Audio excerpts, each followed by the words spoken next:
Et voilà, faut repartir.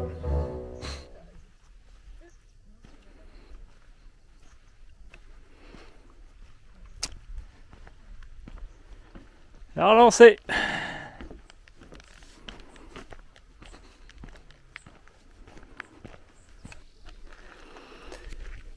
Donc je suis à Skorovatn avec une incartade à l'itinéraire, puisque avec les retrouvailles familiales et la journée de repos à Rorvik, jusqu'à Skorovatn, c'est une étape, c'est 42 km de bord de route.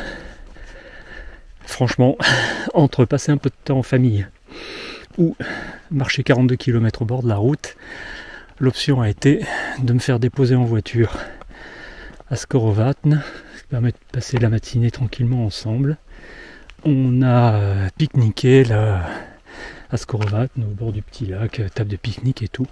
Donc il est 14h et me voilà en chemin après avoir court-circuité, je pense, l'étape la moins intéressante de la traversée, bon, même si c'était au bord des lacs, c'est de l'asphalte, c'était une journée complète d'asphalte pour venir jusqu'ici.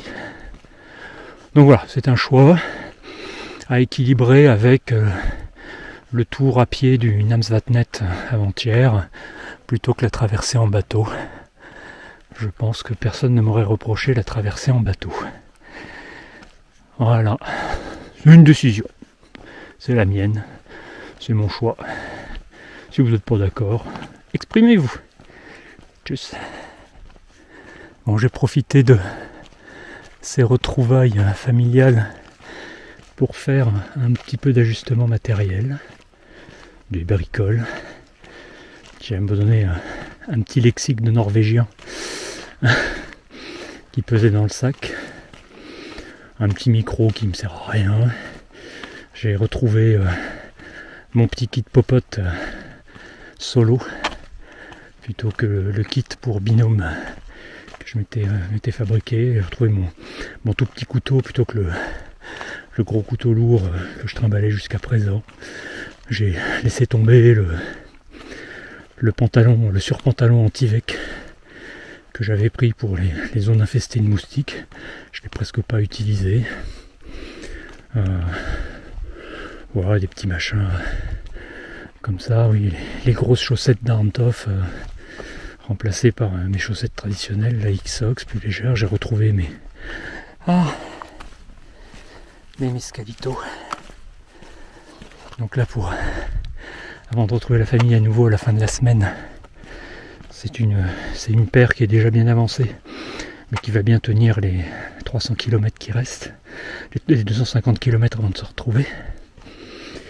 Je vais finir cette paire et je reprends encore une paire presque neuve pour le final. Donc ça sera bien, parfait, je suis nickel. J'ai pris un collant plus léger parce que là, celui que j'avais pu trouver à Narvik, j'ai tout fait dedans. Donc voilà, je suis plus léger, plus aéré là pour les conditions vraiment estivales du fin juillet, début mois d'août là, dans lesquelles je descends. Voilà le petit truc. Je suis bien. Et là, un petit bout de piste et direction la montagne. Ça va être très beau là-haut avec ce temps. Voilà, Skorovatn, là en bas. Donc, la petite famille continue la route.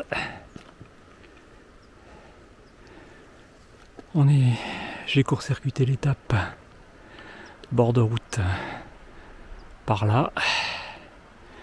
Et j'aperçois déjà ici, fin de la piste de gravier, et j'aperçois le retour du marquage. Plus qu'à prendre mon chemin. Oh bah, là du bel abri, mine de rien, c'est du costaud.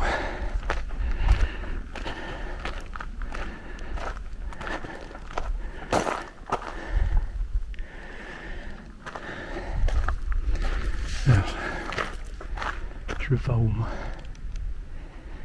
Là-dessus. Voilà, Skorovatn disparaît derrière ce petit col. On continue de monter un petit peu, encore 100 mètres, et puis après on va rester entre des 600-800 mètres à peu près.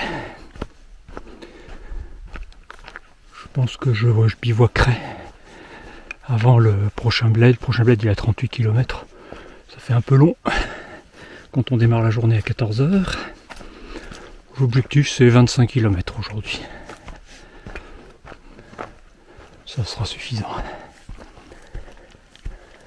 J'ai renoué avec la belle montagne estivale par la plus belle des météos.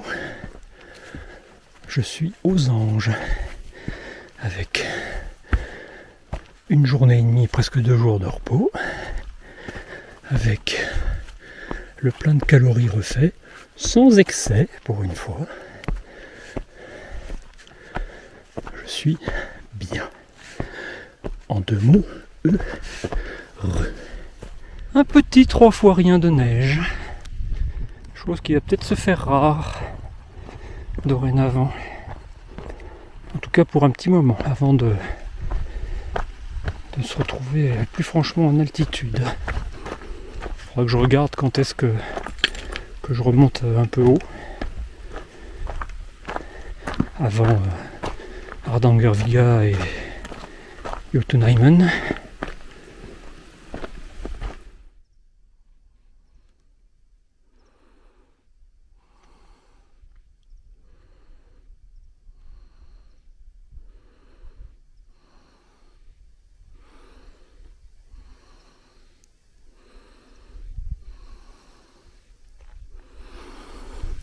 Donc c'est le Borgefjell qu'on aperçoit à nouveau. Quelques autres crêtes enneigées par là, plus basses. Allez, des zoomons. Et là, je continue. Je reste à peu près à la même altitude sur ce chemin. Très facile, très agréable, à flanc maintenant. Ouh, quelle belle promenade!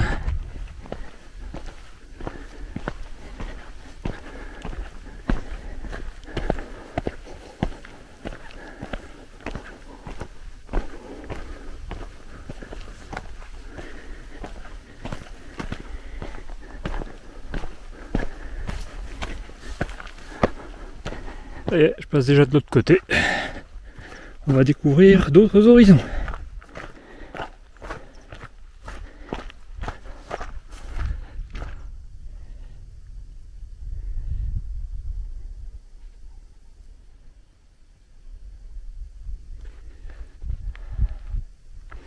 La rencontre des 2 promeneurs à l'instant avec leurs 2 chiens.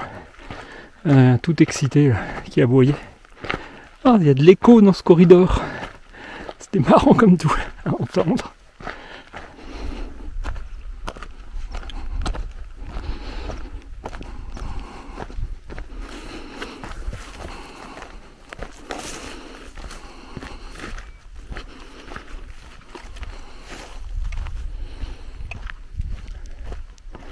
le pied. Alors Skorovat n'a 12 km alors que j'en ai fait 10. Pas très juste. Skorovat a 8 km alors que j'en ai fait 8. Bon, bref.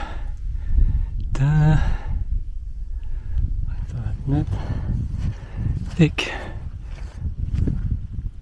Fredrik Haugen, 10 km. Je crois que ça va être ma destination.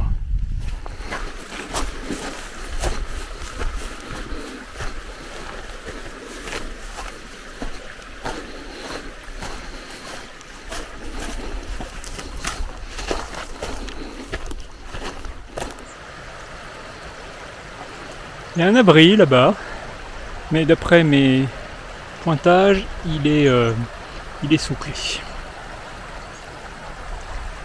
Donc moi je me cherchais un spot de pause avant la petite marche du soir et d'aller chercher le bivouac, 3 heures de marche. Il y a un pont là, mais je crois que moi je ne traverse pas là. Je crois que je continue.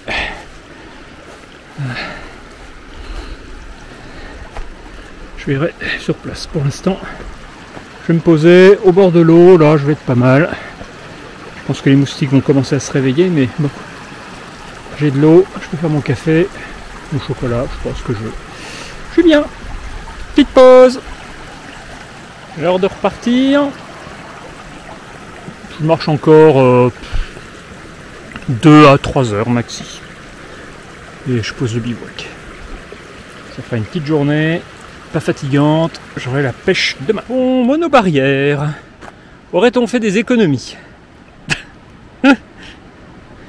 Démarrer. Check.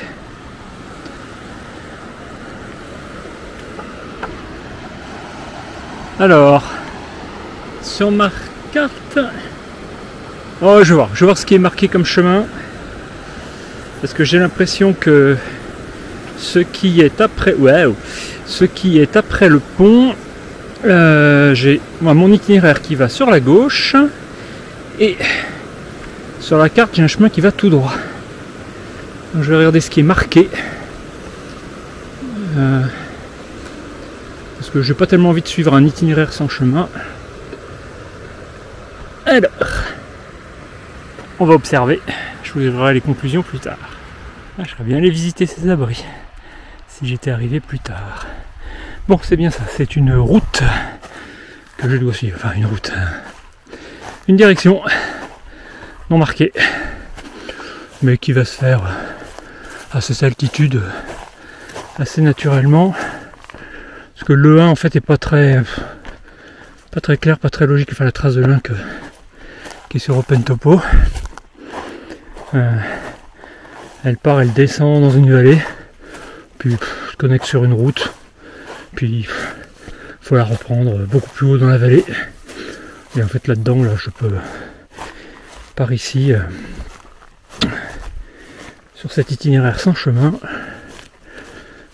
je coupe ce grand zigzag, a priori, en cette saison, ça ne doit pas poser trop de difficultés.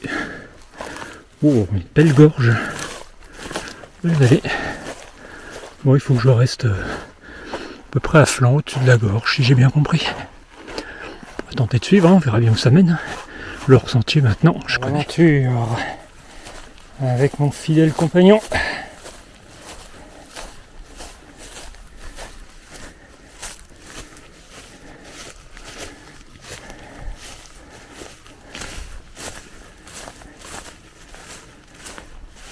Bon, essentiellement, il s'agit de s'efforcer de rester à niveau sur toutes ces terrasses avec la petite gorge à main gauche. Bon, ça semble aller bien. Puis au bout de tout ça, je retrouverai un sentier classique. Du hors-sentier sur lequel j'avance très bien. Ah, c'est presque pas marécageux. Des petites flaques ici et là, enfin bon, ça n'a rien à voir avec le tour du Namsvatnet là. Et on navigue très très bien. Qu'est-ce que c'est beau. Et je commence déjà à jeter un œil sur les possibilités de bivouac du secteur. Je marche encore quelques kilomètres.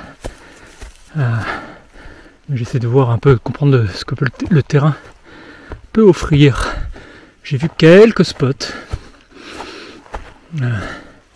Pour être bien sympa là, d'avoir des spots qui réservent un long crépuscule, comme ça, là, le long des crêtes, qui se transforme en aube derrière. Ça serait joli, avec un beau temps comme ça. Belles images.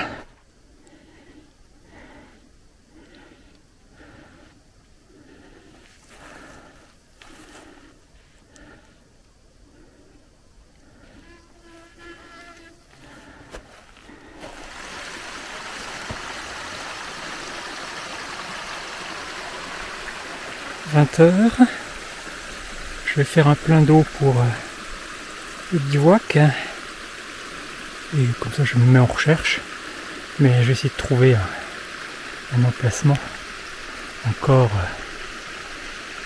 bien ensoleillé. Et les lacs ici, mais le nombre est c'est impossible de chiffrer combien il y en a. Partout. Voilà, on va se trouver un beau bivouac. C'est l'objectif. Au soleil qui va descendre le long de cette crête. J'espère qu'il va la descendre lentement, que je vais rester au soleil. Mais c'est sûr, par contre, demain matin, je le récupérerai. Je vais aller me planter là. Ça a l'air cabossé comme ça. Mais en fait, c'est de la mousse bien épaisse. Donc ça va s'égaliser sous le matelas. Ça devrait le faire. Encore un beau spot. J'aime.